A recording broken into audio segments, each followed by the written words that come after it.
जय सिया राम, राधे राधे। मैं प्रेम मिश्रा एक बार फिर से आप सभी का श्री रामचरितमानस पाठन सेशन में स्वागत करता हूँ।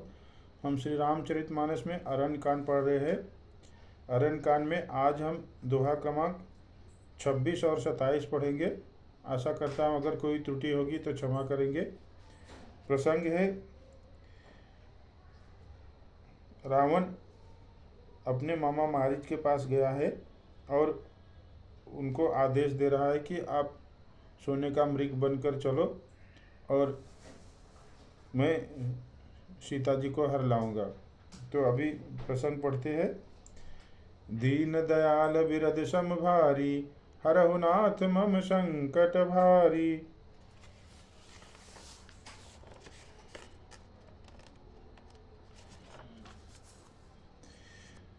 जाहु भवन कुल कुशल विचारी, सुनत जरा दीन सि बहुगारी। गुरुजी मूढ़ कर सिमम बोधा, कहु जग मोहि समान को जोधा। अतः अपने कुल की कुशल विचारक आप घर लौट जाइए। यह सुनकर रावण जल उठा और उसने बहुत सी गालियां दी, दुर्वचन कहा, अरे मूर्ख, तू गुरु की तरह मुझे ज्ञान सिखाता है। बता तो संसार में मेरे समान योद्धा कौन है।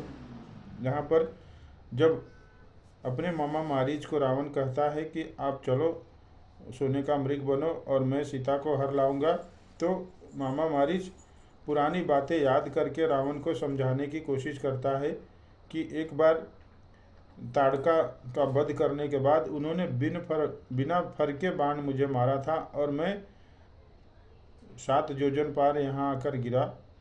तो इसलिए आप उनसे दुश्मनी बैर मत मोल लीजिए। ये सुनकर रावण उनके ऊपर क्रोधित हो उठा।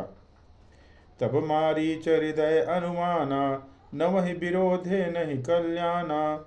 शस्त्री मर्मी प्रभु सठ धनी, वैद बंद कभी भानस गुनी। तब मारीच हृदय में अनुमान किया कि शस्त्री मर्मी समर्थ स्वामी मूर्ख धनवान वैद्य भाट कवि और रसोईया, इन 9 व्यक्तियों से विरोध करने में कल्याण नहीं होता।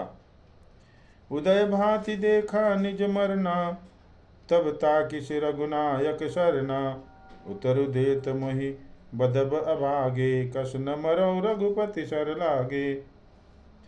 जब मारीच ने दोनों प्रकार से अपना मरण देखा, तब उसने रघुनाथ जी की शरण तकी। उसने सोचा कि उनके शरण जाने में ही कल्याण है। उत्तर देते ही यह अभागा मुझे मार डालेगा और फिर रघुनाथ जी के बाण लगने से ही क्यों न मरूं। अस जिय जान दसानन संगा, चला राम पद प्रेम अभंगा। मन अति हरस जनावन तेहि, आज देखी हूँ परम सनेही। हृदय में ऐसा समझकर वह रावण के साथ चला। श्री राम जी के चरणों में उसका अखंड प्रेम है। उसके मन में इस बात का अत्यंत हर्ष है कि आज मैं अपने परम स्नेही श्री राम जी को देखूंगा, किंतु उसने यह हर्ष रावण को नहीं जनाया।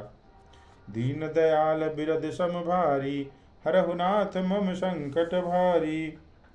निज परम प्रीतम देखि लोचन, सुफल करि सुख पाई हो। श्री सहित अनुज समेत कृपा निकेत पद मन लाई हो। निर्बान दायक क्रोध जाकर, भगति अब सही बस करी। निज पानि सर संघानि, सो मोहि बधी सुख सागर हरि। मम पाछे धर धावत, धरे सरासन बान। फिर फिर प्रभु ही बिलो की हो, धन्य नमो समान। वह मन ही मन सोचने लगा, अपने परम प्रियतम को देखकर नेत्रों को सफल करके सुख पाऊंगा।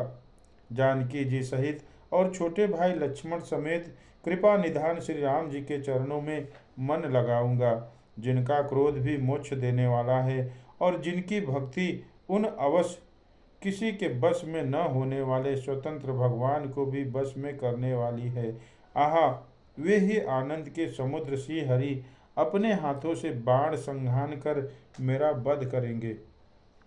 धनुष बाण धारण किए मेरे पीछे पीछे पृथ्वी पर मुझे दौड़ने के लिए मुझे पकड़ने के लिए दौड़ेंगे। और प्रभु, मैं फिर के देखूंगा, मेरे समान धन दूसरा कोई नहीं है। दीन दयाल बिरद सम भारी, हरहु नाथ मम संकट भारी। तिहि बन निकट दसानन गयऊ, तब मारीच कपट मृग भयऊ। अति विचित्र कछु बरन जाई, कनक देह मन रचित बनाई। जब रावण उस वन के जहाँ श्री रघुनाथ जी रहते थे निकट पहुँचा, तब मारीच कपट मृग बन गया। वह अत्यंत ही विचित्र था, कुछ वर्णन नहीं किया जा सकता। सोने का शरीर मड़ियों से जड़कर बनाया था। सीता परम रुचिर मृग देखा, अंग अंग सुमनोहर बेखा।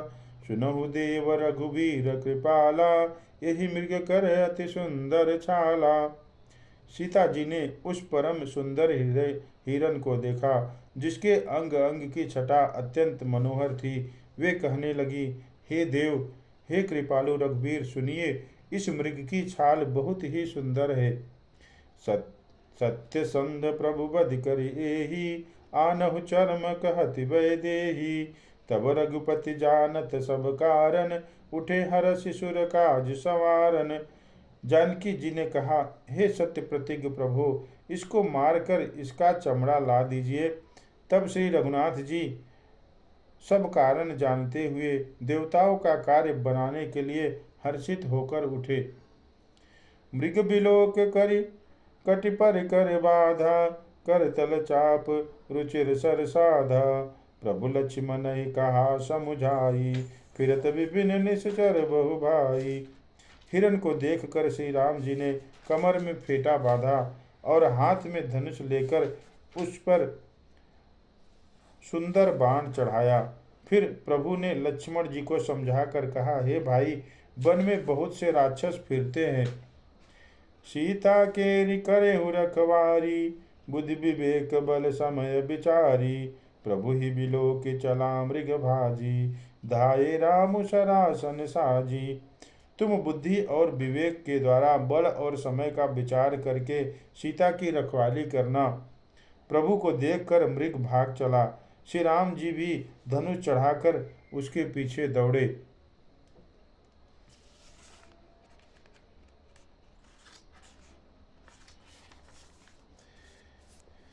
निगम नेति शिव ध्यान न पावा, माया मृग पाछे सो धावा। कबहु निकट पुनि दूर पराई, कबहु क प्रगटई कबहु छपाई। वेद अनेक जिसमें नेति नेति कहकर रह जाते हैं, और शिव जी भी जिन्हें ध्यान में नहीं पाते हैं, अर्थात जो मन और वाणी से नितांत परे है, वे ही श्री राम जी माया से बने हुए मृग के पीछे दौड़ रहे हैं। वह कभी निकट आता है तो कभी दूर भाग जाता है, कभी तो प्रकट हो जाता है और कभी छिप जाता है। प्रकटत दूरत करत छल भूरी, यही विधि प्रभु ही गय ले दूरी। तब तक राम कठिन सर मारा, धरन पर्यव कर घोर पुकारा। इस प्रकार प्रकट होता और छिपता हुआ तथा बहुतेरे छल करता हुआ वो प्रभु को दूर ले गया। तब श्री रामचंद्र जी ने तक कर निशाना साध कर कठोर बाण मारा, जिसके लगते ही वह घोर शब्द करके पृथ्वी पर गिर पड़ा। लक्ष्मण कर प्रथम लय नामा, पाछे सुमिर मन महु रामा।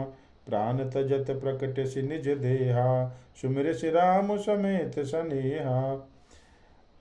पहले लक्ष्मण जी का नाम लेकर उसने पीछे मन में श्री राम जी का स्मरण किया। प्राण त्याग करते समय उसने अपना राक्षसी शरीर प्रकट किया और प्रेम सहित श्री राम जी का स्मरण किया। अंतर प्रेमता सुपहचाना, मुनि दुर्लभ गति दीन सुजाना। दीन दयाल बिरद सम भारी, रघुनाथ मम संकट भारी। सुजान सर्वज्ञ श्री राम जी ने उसके हृदय के प्रेम को पहचान कर उसे वह गति दी जो मुनियों को भी दुर्लभ है। विपुल सुमन सुर बरखही, गावहि प्रभु गुण गाथ। निज पद दीन असुर कहू, दीन बंधु रघुनाथ।